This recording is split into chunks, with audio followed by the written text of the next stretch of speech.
به خدا سلام، امیدوارم که حالتون خوب باشه. با سومین جلسه از مجموعه تست‌های آنالیز عددی در خدمتتون هستم. در مورد این مجموعه تست‌ها توضیح بدم که من با توجه به اینکه در حل هر تستی نیاز هست یه یادآوری‌هایی از نکاتی بگم که توی ویدیو گفتم، پس زمان هر تست بیشتر از 1 دقیقه میشه. با توجه به توضیحات اضافی که ما میگیم، تست ها به نظر ساده هستن. توی هر آزمونی که اومده طوری طراحی شده که زمانی بیشتر از 1 دقیقه از ما نمیگیره. تست اول رو در نظر بگیریم.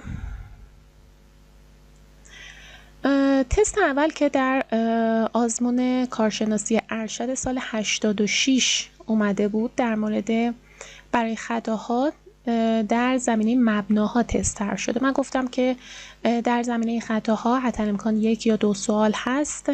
ممکنه سوالمون ممیز شناور نرمال باشه که توی 1-2 سال دیدیم به چه صورت هست. توی جلسات قبل هم نمونه‌شو حل کردیم. ممکنه سوال خطای مطلق نسبی باشه یا ممکنه سوالمون به صورت مبنایی باشه. اینجا سوال به صورت مبنایی به ما داده 12-6 رو در مبنای 7 از ما میخواد. خب 12 رو ما بخوایم در مبنای 7 ببریم، یک عدد بزرگتر از 1 هست. برای عدد 0 و 1 بین 0 و 1 که 6 این عدد هست، ما توضیحات و نکاتی در مورد مبناها توی ایستگاه‌های تست آنالیز عددی گفتیم. اگه یادتون باشه، پس من 12-6 رو میخوام ببرم به مبنای 7. در مبنای 7 ببینم چه عددی میشه. 12 رو تقسیم بر 7 میکنیم با تقسیمات متوالی. ما قسمت صحیحش رو به دست میاریم. 12 تقسیم بر 7 1 میخوره و باقی مانده که من اینجا دارم 5 هستش. پس 1 و 5 میشه قسمت صحیح مبنامون. تا اینجا من 15 ممیز. حالا قسمت اعشاریش رو ببینیم به چه صورت بریم. قسمت اعشاری ما 16 هست. برای به مبنا بردن اعداد بین 0 و 1 توی ایستگاه تست قبلا توضیحات رو گفتیم که 16 رو توی هر مبنایی بخوایم ببریم ضرب میکنیم. در مبنای 7 میخوایم ببریم 6 7 42 تا یه رقم ممیز میخوره. رقم اعشاری بعدی رو در نظر میگیریم 12 هست.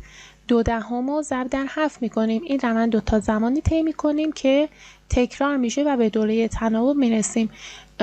14 و یک رقم ممیز 1/4 رو به من میده و قسمت اعشارش رو مجدد در نظر بگیریم. 14 ضرب در 7 28 که یک رقم اعشار بخوره 2/8.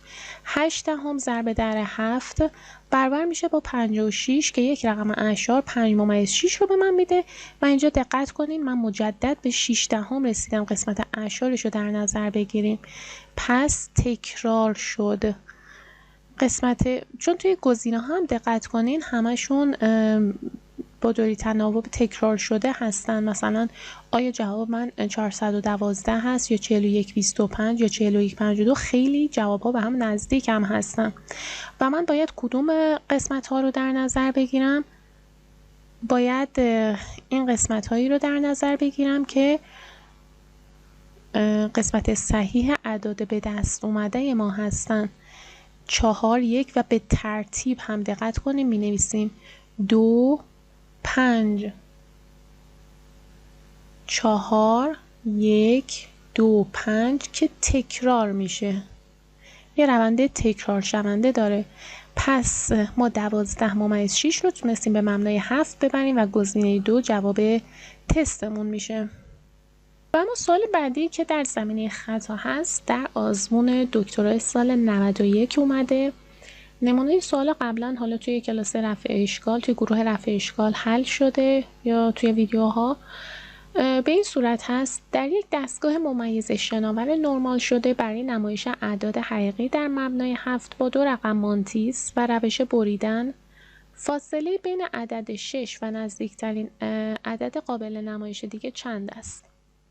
خب ما قبلا مثلا برای اعداد 5، اعداد 17 و اعداد دیگه نوشتیم و